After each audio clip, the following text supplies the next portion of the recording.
Daily समार्टी dose channel पर आप सबको खुश आमदीद। गर्मियों का मौसम था, सख्त गर्मी थी।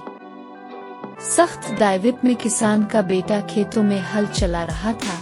किसान दरख्त की छांव में बैठा इसको बार बार आवाजें दे रहा है, बेटा बस करो, बाकी काम कल कर लेना। दायविप तेज हो गई। जानवरों का भी बारा हाल हो रहा है, लेकिन बेटा काम करने पर बजिद है।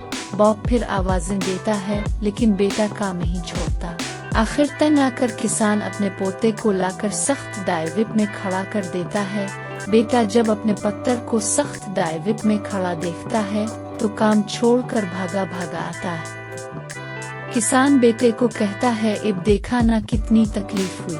बच्चे सबको प्यारे होते हैं, मुझे भी इसी तरह तकलीफ हो रही थी। बच्चों को प्यार करते रहे। वीडियो देखने का बहुत बहुत शुक्रिया।